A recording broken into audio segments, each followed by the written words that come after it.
إن الحمد لله نحمده ونستعينه ونستغفره ونعوذ بالله من شرور أنفسنا ومن سيئات أعمالنا من يهده الله فلا مضل له ومن يضلله فلا هادي له وأشهد أن لا إله إلا الله وأشهد أن محمدا عبده ورسوله أما بعد يا أيها الذين آمنوا اتقوا الله حق تقاته ولا تموتن إلا وأنتم مسلمون يا أيها الناس اتقوا ربكم الذي خلقكم من نفس واحدة وخلق منها زوجها وبث منهما رجالا كثيرا ونساء واتقوا الله الذي تساءلون به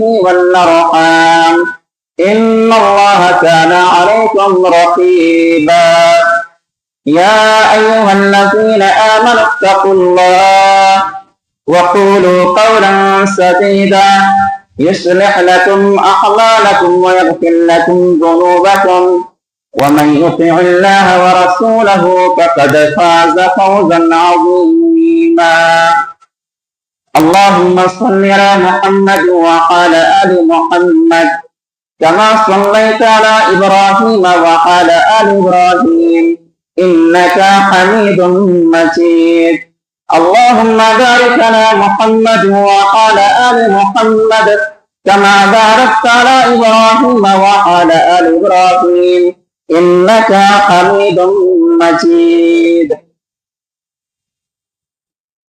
ہر قسم کی تعریف، ہر قسم کی بڑائی، بزرگی، حمد و ثنا اللہ رب العزت کے لیے لائق و زیبا ہے۔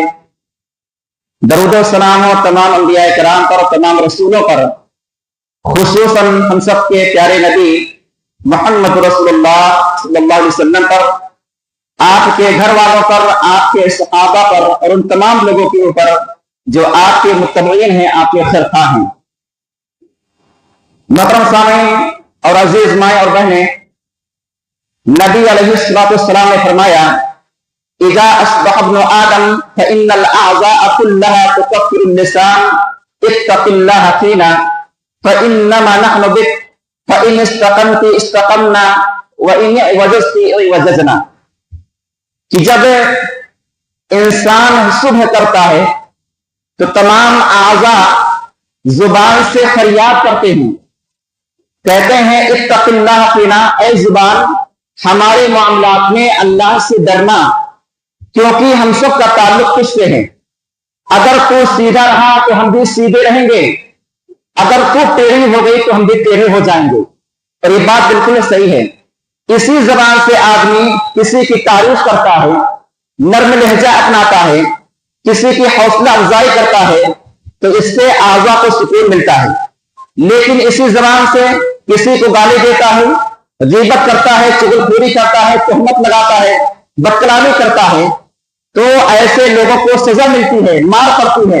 مار کہاں پڑتی ہے؟ اعضاء کو۔ اسی لیے صبح صبح تمام اعضاء زبان سے درخواست کرتے ہیں کہ زبان ہمارے معاملات میں اللہ سے ڈرنا، کیونکہ ہم سب کا تعلق کس سے ہے۔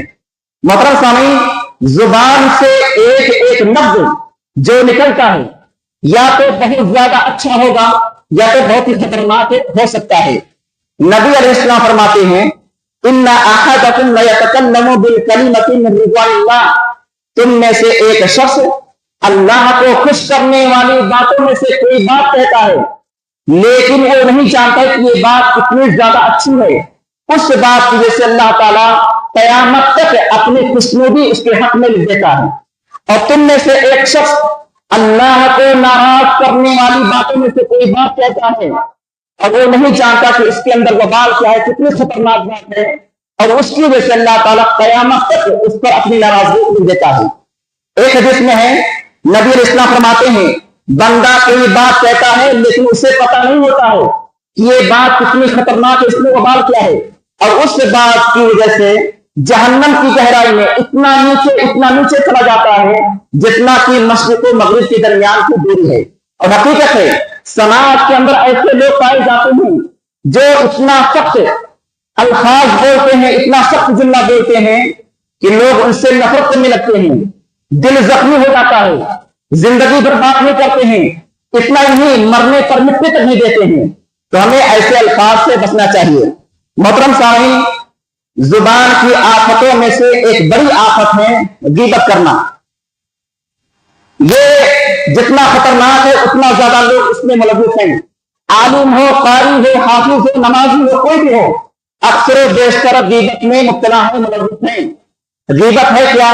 نبی علیہ السلام نے فرمایا اتدرون ما الغیبۃ، جانتے ہو غیبت کیا ہے؟ تو صحابہ کرام نے کہا اللہ اس کے رسول بہتر جانتے ہیں۔ تو آپ نے فرمایا ذکر کا اخاک بما یکرہ، اپنے بھائی کی ایسی بات کہنا دوسروں سے اس کی غیر موجودگی میں جو اس سے ناپسند ہو، یعنی اس کے عیوب کو، اس کی کمی کوتاہیوں کو کسی سے بیان کرنا۔ کہ صحابہ کرام نے کہا کہ اللہ کے رسول صلی اللہ علیہ وسلم اگر وہ عیب، وہ کمی اس کے اندر ہو، آپ نے یہی تو غیبت ہے۔ اگر ہے بھی نہیں پھر بھی بیان کر رہے ہو تو یہ تو تہمت ہے، بہتان ہے۔ اللہ رب نے فرمایا وَلَا يَغْتَبْ بَعْضُكُمْ بَعْضًا أَيُحِبُّ أَحَدُكُمْ أَن يَأْكُلَ لَحْمَ أَخِيهِ مَيْتًا فَكَرِهْتُمُوهُ، سنو لوگو، تم میں سے بات کی غیبت نہ کرے۔ کیا تم میں سے کوئی یہ پسند کرے گا کہ اپنے مرے ہوئے بھائی کا گوشت کھائے؟ تم کو اس کی گنائی دی۔ یعنی غیبت کرنا اتنی گھناؤنی حرکت ہے کہ اللہ نے مثال دی ہے، غیبت کرنا ایسے ہی ہے جیسے کہ کوئی شخص اپنے مرے ہوئے بھائی کا گوشت کھائے۔ محترم سامعین، غیبت کا ایک لفظ کتنا خطرناک ہے آپ اس حدیث سے اندازہ کیجیے۔ ایک مرتبہ حضرت عائشہ رضی اللہ تعالیٰ نے نبی علیہ السلام سے کہا ارے وہی صفیہ جو چھوٹی قد کی ہیں آپ کے لیے کافی ہیں۔ نبی علیہ السلام نے کیا فرمایا؟ عائشہ لقد قلت کلمۃ، تم نے ایسی بات کہی ہے اگر اس بات کو سمندر میں ملا دیا جائے تو سمندر کا پانی بھی کروا ہو جائے گا۔ کون سی بات تھی؟ صرف اتنا کہا تھا کہ ان کا قد بہت ہی چھوٹا ہے۔ اب ہم اپنے نفس کا محاسبہ کریں، اپنے بارے میں سوچیں، جب ہم بیٹھتے ہیں دوسروں کے بارے میں کیسی باتیں کرتے ہیں کہ اگر اس شخص کے خبر مت جائے تو زندگی میں بات نہ کریں۔ میرے بھائیو، غیبت سے بچو، غیبت نیکیوں کو ختم کر دیتی ہے۔ دوسرے لوگ آپ کی نیکیاں لے لیتے ہیں غیبت کی وجہ سے۔ ایک شخص نے فضیل بن عیاض رحمۃ اللہ علیہ سے کہا فلاں شخص میری غیبت کرتا ہے۔ تو کیا کہا؟ وہ آپ کی غیبت نہیں کر رہا ہے، اپنی نیکیاں تمہیں دے رہا ہے۔ حضرت ابو امامہ الباہلی رضی اللہ تعالیٰ کہتے ہیں کہ قیامت کے دن جب بندے کو نام اعمال دیا جائے گا تو ایسی نیکیاں بھی ہوں گی نام اعمال کے اندر جس پہ انسان نے خود نہیں کیا ہوگا۔ وہ کہے گا یا ربی من این لی ھذا، یہ نیکیاں کہاں سے آئیں؟ تو کہا جائے گا لوگ دنیا کے اندر غیبت کرتے تھے، ان کی نیکیاں تمہارے پاس آ گئی ہیں۔ محترم سامعین، حسن رحمۃ اللہ علیہ کے بارے میں آتا ہے کہ ایک شخص نے ان کی غیبت کی تو انہوں نے کیا کیا؟ ٹوکری بھر کھجور لیا اور لے کر کے اس کے پاس پہنچے۔ کھجور دیتے نے کہا آپ نے غیبت کر کے مجھے اپنی نیکیاں دی ہے، یہ اس کا بدلہ ہے۔ تو ایک اچھا میسج، ایک اچھا پیغام پہنچایا کہ اے غیبت کرنے والے سنو، تم غیبت نہیں کر رہے ہو بلکہ اپنی نیکیاں دے رہے ہو۔ سامنے کرام، غیبت اللہ تعالیٰ کو سخت ناپسند ہے۔ کیوں ناپسند ہے؟ اس سے نفرت بڑھتی ہے، محبت ختم ہو جاتی ہے۔ میرا تجربہ ہے، اپنے علاقے میں مجھے کچھ لوگوں سے محبت تھی، میں ان کی عزت کرتا تھا۔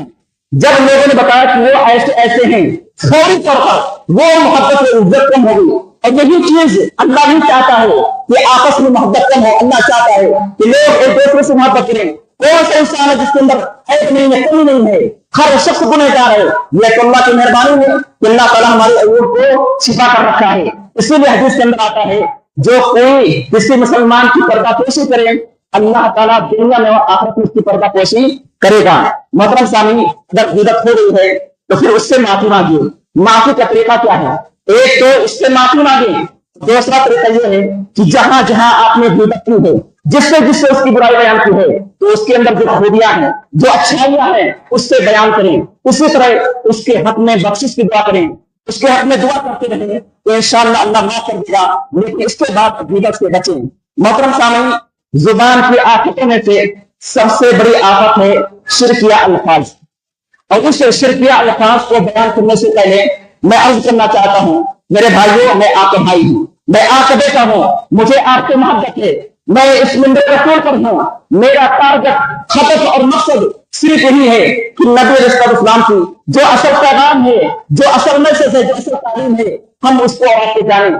آج ہم اہل حدیث کو بدنام کیا جاتا ہے کہ یہ نبی کو نہیں مانتے ہیں، نبی کی اطاعت نہیں کرتے ہیں۔ میرے بھائیو، یہ سراسر جھوٹ ہے، بہتان ہے۔ ہمارا عقیدہ ایمان ہے کہ جب تک والدین سے، اولاد سے، تمام لوگوں سے کہیں زیادہ نبی سے محبت نہیں ہوگی، تب تک کوئی شخص مومن ہو ہی نہیں سکتا۔ ہمارا ایمان اور عقیدہ ہے کہ بغیر نبی کی محبت کے، بغیر نبی کی اطاعت کے کوئی بھی شخص جنت میں ہرگز داخل نہیں ہو سکتا ہے۔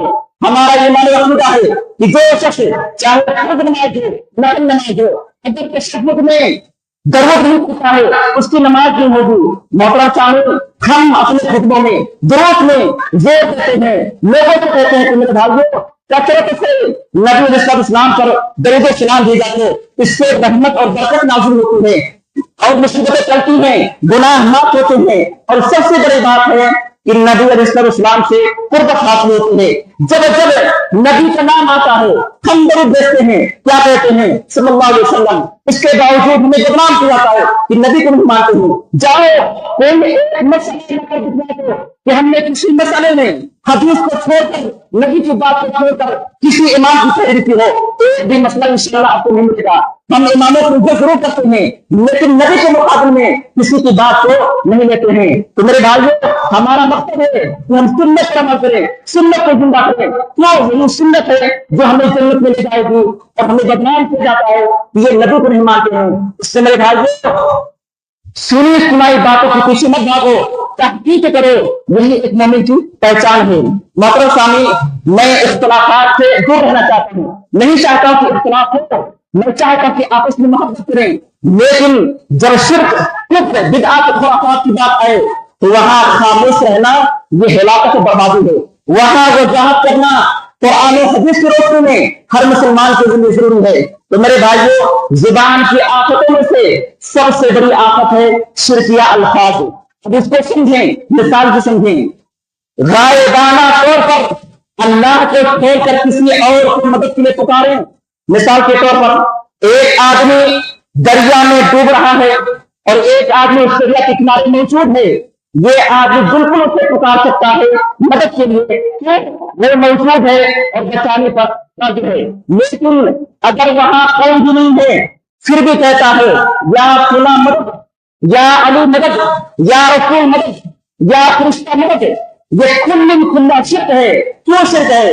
کیونکہ شرک ایک ہی ذات ہے اور وہ اللہ کی ذات ہے جو اس وقت اسے سن رہا ہے، دیکھ رہا ہے اور بچانے پر قادر ہے۔ محترم سامعین، اگر ہم نے اللہ کو چھوڑ کر کسی اور کو پکارا تو گویا کہ ہم نے اس کو اس خوبی میں شریک کیا جو خوبی اللہ کے ساتھ خاص تھی، اور یہ کیا ہے؟ شرک ہے۔ اور شرک کرنے والوں کے بارے میں اللہ نے فرمایا ان اللہ لا یغفر ان یشرک بہ ویغفر ما دون ذلک لمن یشاء۔ اللہ تعالیٰ شرک کو ہرگز معاف نہیں کرے گا، اور اس کے علاوہ جو بھی گناہ ہے معاف کر سکتا ہے۔ سامنے کرام، کتنے ایسے گانے ہیں جس کے اندر شرک اور کفر ہے اور مسلمان بچے گاتے پھرتے ہیں۔ مثال کے طور پر کتنے بچوں کو، مسلمانوں کو گاتے ہوئے سنا گیا ہے، تجھ میں رب دکھتا ہے یارا میں کیا کروں، تجھ میں رب دکھتا ہے یارا میں کیا کروں، سجدہ سر جھکتا ہے یارا میں کیا کروں۔ کیا کہہ رہا ہے اس کے اندر گانے والا؟ دعویٰ کر رہا ہے کہ اس کی محبوبہ اس کے لیے ہے، اس کے سامنے سجدہ کرنے کی تمنا کرتا ہے۔ اور افسوس کی بات ہے، مسلمان بچے شوق کے ساتھ، ذوق کے ساتھ گاتے پھرتے ہیں، انہیں نہیں خبر ہے، غور نہیں کرتے، سوچتے نہیں ہیں کہ اس کے اندر کتنی خطرناک بات ہے۔ اس لیے نبی اسلام نے کیا فرمایا؟ آدمی زبان سے کوئی بات کرتا ہے لیکن اس پر دھیان نہیں دیتا ہے، اس بات کی وجہ سے جہنم کی گہرائی میں اتنا نیچے چلا جاتا ہے جتنا کہ مشرق و مغرب کی دوری ہے۔ سامنے کرام، اللہ کے علاوہ کسی کو بھی سجدہ کرنا یہ شرک ہے۔ کچھ لوگ بہانہ بناتے ہیں کہ سجدہ تعظیمی یہ جائز ہے، جائز تھا پچھلی امت میں، لیکن اس امت میں سجدہ تعظیمی بھی جائز نہیں بلکہ حرام ہے۔ کیوں؟ دلیل ہے۔ دلیل کیا ہے؟ نبی علیہ السلام فرماتے ہیں لو امرت احدا ان یسجد لاحد، اگر میں کسی کو سجدہ کرنے کا حکم دیتا تو عورت کو حکم دیتا کہ وہ اپنے شوہر کا سجدہ کرے، لیکن آپ نے عورت کو بھی سجدہ کرنے کا حکم نہیں دیا۔ اگر سجدہ تعظیمی جائز ہوتا تو سب سے پہلے صحابہ کرام میں سجدہ تعظیمی کیا ہوتا؟ کس کا؟ نبی علیہ السلام کا۔ لیکن صحابہ کرام نے سجدہ تعظیمی نہیں کیا۔ سجدہ تو دور کی بات ہے، نبی کے آنے پر صحابہ کرام کھڑے بھی نہیں ہوتے تھے۔ کیوں؟ جانتے تھے کہ نبی علیہ السلام اس چیز کو ناپسند کرتے ہیں۔ دلیل کیا ہے؟ حضرت انس بن مالک رضی اللہ عنہ کہتے ہیں کہ نبی علیہ السلام صحابہ کرام کے نزدیک سب سے محبوب، سب سے لازمی، سب سے پیارے تھے۔ جان سے زیادہ صحابہ کرام آپ کو پسند کرتے تھے، لیکن اس کے باوجود جب آپ کو دیکھتے تھے تو کھڑے نہیں ہوتے تھے، تو جانتے تھے کہ نبی اس چیز کو ناپسند کرتے ہیں۔ جب نبی کے لیے سجدہ تعظیمی جائز نہیں ہے تو پھر کسی کے لیے جائز کیسے ہو سکتا ہے؟ آج جن کو کیا جا رہا ہے کیا وہ نبی سے بڑھ کر ہے؟ نعوذ باللہ۔ میرے بھائیوں، یہ سر بہت ہی قیمتی ہے، بہت ہی عظیم ہے، یہ صرف اللہ کے لیے ہے۔ اس پر اللہ کہا ہے اس کو جھکائیے، کسی رب العالمین کے سامنے جھکائیے اور کسی کے سامنے مت جھکائیے۔ محترم سامعین، اسی طرح کتنے ایسے قوالی ہیں جس کے اندر شرک اور کفر موجود ہیں۔ مثال کے طور پر بھر دو جھولی میری یا محمد صلی اللہ علیہ وسلم، بھر دو جھولی میری یا محمد صلی اللہ علیہ وسلم، لوٹ کر نہ جاؤں گا خالی۔ یہاں اللہ کو چھوڑ کر محمد صلی اللہ علیہ وسلم کو پکارا جا رہا ہے، جبکہ پکارنا، دعا کرنا یہ عبادت ہے۔ دلیل کیا ہے؟ نبی علیہ السلام نے فرمایا الدعاء هو العبادہ، دعا یہ اصل عبادت ہے۔ اور آپ جانتے ہیں کہ عبادت یہ صرف اللہ کے لیے ہے، صرف اللہ کے لیے جائز ہے۔ ہم اور آپ خود سورہ فاتحہ پڑھتے ہیں، کیا کہتے ہیں؟ ایاک نعبد و ایاک نستعین، اللہ ہم تیری ہی بندگی کرتے ہیں، تجھ سے ہی مدد چاہتے ہیں۔ ہم خود اقرار کرتے ہیں، خود اعتراف کرتے ہیں کہ اللہ بندگی صرف تیرے لیے ہے۔ اور یہ بھی یاد رکھتے میرے بھائیوں، نبی علیہ السلام لاکھوں کروڑ درود و سلام ہو آپ پر، نبی علیہ السلام خود اپنے لیے نفع اور نقصان کے مالک نہیں ہیں، وہ میں نہیں بلکہ اللہ رب العزت کہہ رہا ہے۔ کہاں؟ قرآن کے اندر۔ اسی لیے کہتے ہیں قرآن پڑھو، ترجمے کے ساتھ، تفسیر کے ساتھ قرآن کو سمجھو۔ اللہ کیا فرماتا ہے؟ قل لا املک لنفسی نفعا ولا ضرا الا ما شاء اللہ، اے نبی کہہ دیجیے کہ میں خود اپنے لیے نفع اور نقصان کا مالک نہیں ہوں، وہی کچھ ہوتا ہے جو اللہ چاہتا ہے۔ نبی علیہ السلام تعلیم دیتے ہیں حضرت عبداللہ بن عباس کو، کیا کہتے ہیں؟ اذا سألت فاسأل اللہ، جب بھی مانگنا اللہ سے مانگنا، وَإِذَا اسْتَعَنْتَ فَاسْتَعِنْ بِاللَّهِ، جب بھی مدد چاہنا تو اللہ سے چاہنا۔ وَاعْلَمْ أَنَّ الْأُمَّةَ لَوِ اجْتَمَعَتْ عَلَىٰ أَن يَنفَعُوكَ بِشَيْءٍ لَمْ يَنفَعُوكَ إِلَّا بِشَيْءٍ قَدْ كَتَبَهُ اللَّهُ لَكَ۔ اور یاد رکھو، اگر سارے کے سارے لوگ مل کر تمہیں فائدہ پہنچانا چاہیں نہیں پہنچا سکتے ہیں مگر اتنا ہی جتنا اللہ نے تمہارے مقدر میں لکھ دیا ہے۔ اگر سارے کے سارے لوگ مل کر تمہیں نقصان پہنچانا چاہیں نہیں پہنچا سکتے ہیں مگر اتنا ہی جتنا اللہ نے مقدر میں لکھ دیا ہے۔ معلوم کیا ہوا؟ نفع و نقصان کا اختیار صرف اللہ کے ہاتھ میں ہے۔ اور سنیں، نبی علیہ السلام اپنی چہیتی بیٹی فاطمہ بنت محمد صلی اللہ علیہ وسلم سے کیا کہہ رہے ہیں؟ یا بیٹی، کہتے ہیں یا فاطمہ بنت محمد انقذی نفسک من النار فانی لا املک لک من اللہ شیئا، بیٹی فاطمہ اپنے آپ کو جہنم سے بچاؤ، میں اللہ کے مقابل میں تمہارے کسی کام نہیں آ سکتا۔ کون کہہ رہے ہیں؟ نبی علیہ السلام کہہ رہے ہیں۔ میرے بھائیوں، یہ دلیل ہے کہ نفع و نقصان کا اختیار کس کے ہے؟ صرف اللہ تعالیٰ کو ہے۔ حضرت ابراہیم علیہ السلام کیا کہہ رہے ہیں؟ الذی خلقنی فہو یہدین، اللہ ہی ہے جس نے مجھے پیدا کیا ہے، وہی مجھے ہدایت دے گا۔ اللہ ہی ہے جو مجھے کھلاتا ہے پلاتا ہے۔ وَإِذَا مَرِضْتُ فَهُوَ يَشْفِينِ، اور جب میں بیمار ہوتا ہوں تو شفا کون دیتا ہے؟ اللہ دیتا ہے۔ وہی ہے جو مجھے موت دے گا پھر دوبارہ زندہ کرے گا۔ سامنے کرام، حضرت یونس علیہ السلام جن کو مچھلی نے نگل لیا تھا، اس سے بڑی مصیبت کیا ہوگی کہ رات کی تاریکی، سمندر کی تاریکی، مچھلی کے پیٹ کی تاریکی، کس کو پکار رہے ہیں؟ کہہ رہے ہیں لا الہ الا انت سبحانک انی کنت من الظالمین، اللہ تیرے سوا کوئی حقیقی معبود نہیں ہے، تیری ذات پاک ہے، میں ظالموں میں سے ہوں، میں نے اپنے آپ کو ظلم کیا ہے۔ اللہ نے کیا کیا؟ نجات دی۔ محترم سامعین، کیا یونس علیہ السلام نے اپنے اور اللہ کے درمیان کوئی واسطہ جوڑا؟ کوئی وسیلہ بنایا نہیں، ڈائریکٹ اللہ کو پکارا. کیوں؟ اللہ قریب ہے، ڈائریکٹ فریاد کو سنتا ہے. محترم سامعین، صحابہ کرام جانتے تھے کہ نفع اور نقصان کا مالک صرف اللہ کی ذات ہے، صرف اللہ کے ہاتھ میں. اسی لیے انہوں نے کبھی بھی نبی علیہ السلام کو نہیں پکارا. ہاں، نبی سے دعا کی درخواست کرتے تھے. کیوں؟ وہ جانتے تھے کہ نبی کی دعا قبول ہوتی ہے، رد نہیں ہوتی ہے. دلیل کیا ہے؟ حضرت عطا بن ابی رباح کہتے ہیں کہ حضرت عبداللہ بن عباس نے مجھ سے کہا، کیا میں تمہیں ایک جنتی عورت نہ دکھاؤں نہیں؟ تو انہوں نے ایک کالی عورت کی طرف اشارہ کیا کہ یہ جنتی عورت ہے.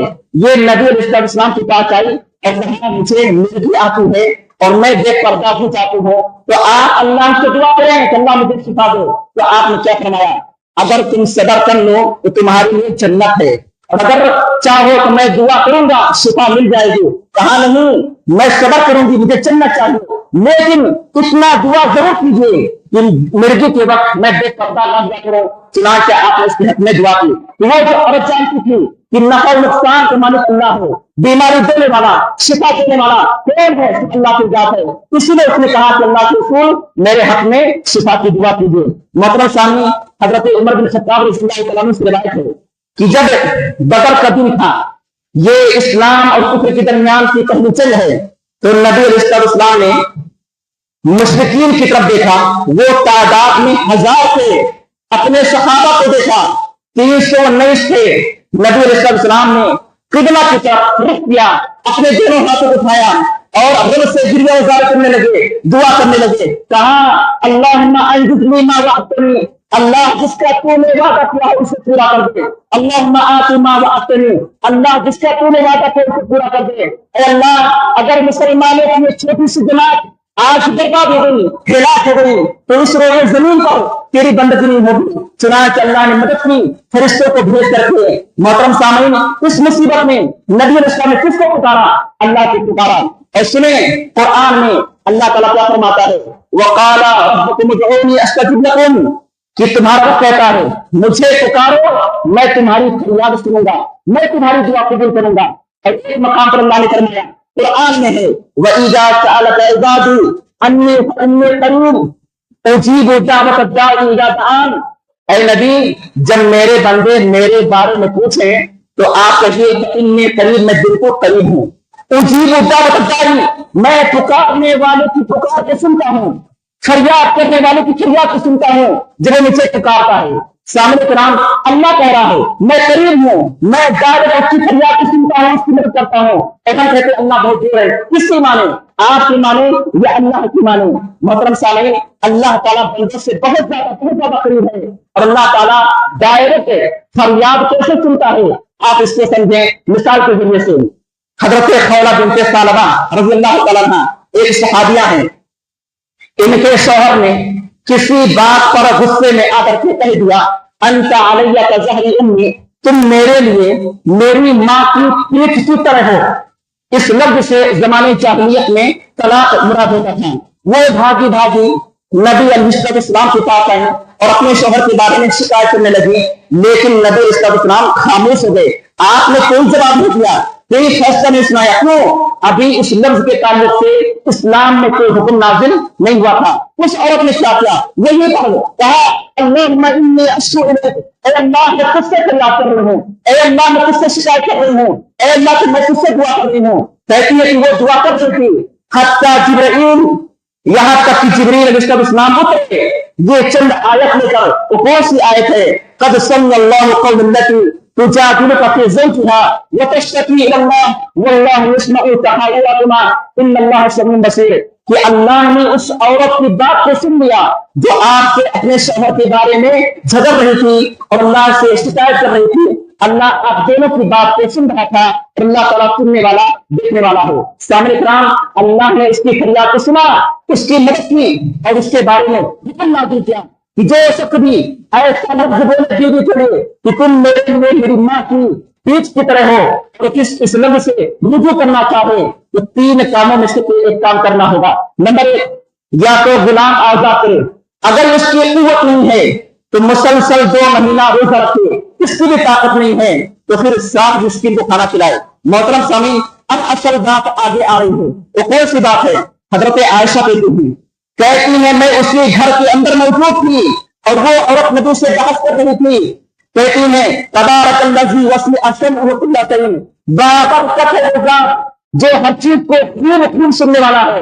کہتی ہے کہ خولہ بنت ثعلبہ کی بات میں صاف نہیں سن پا رہی تھی، حالانکہ گھر کے اندر تھی، لیکن وہ اللہ ساتوں آسمان پر ہوتے ہوئے عرش پر ہوتے ہوئے اس کی بات سن رہا تھا.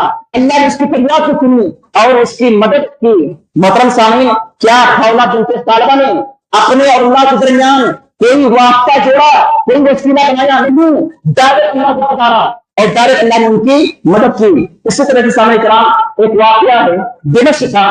علامہ ابن کثیر رحمۃ اللہ علیہ نے اپنے کتاب تفسیر ابن کثیر میں اس واقعے کو لکھتے ہیں کہ محمد بن داؤد الدیلوری یہ کہتے ہیں کہ میں لوگوں کو سوار کرتا تھا اپنے خچر پر اور دمشق سے زیدانی پہنچایا کرتا تھا. کہتے ہیں کہ ایک مرتبہ میرے ساتھ ایک آدمی سوار ہوا. اس نے کہا اس راستے سے چلو، یہ زیادہ قریب ہے. میں نے کہا یہ راستہ ٹھیک ہے نہیں ہے؟ کہا نہیں، یہی زیادہ قریب ہے. میں چلنے لگا، یہاں تک کہ ایک ایسی جگہ پہنچے جہاں کھائی تھی اور بہت ساری لاشیں پڑی ہوئی تھی. اس نے کہا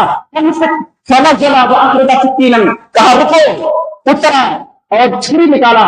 میں بھاگنا شروع کیا، بھاگتا رہا. میں نے کہا جو کچھ میرے پاس ہے خچر ہے، اس کے اوپر جو کچھ ہے لے لو، مجھے چھوڑ دو. کہتا وہ سب میرے لیے ہے، میں تمہیں قتل کرتے رہوں گا. میں بھاگتا رہا. جب میں تھک گیا تو میں نے اپنے آپ کو اس کے حوالے کر دیا. پھر میں نے اس سے کہا مجھے چھوڑ دو، صرف 2 رکعت نماز پڑھنے دو. کہتا ٹھیک ہے، اب جلدی کرو. کہتے ہیں میں نماز پڑھنے لگا، لیکن دہشت یہ حال تھا کہ ایک بھی آیت میری زبان پر نہیں آ رہی تھی، اتنا ڈر اور خوف تھا. اچانک اللہ تعالیٰ نے میری زبان پر یہ آیت لائی، امن یجیب المضطر اذا دعاہ.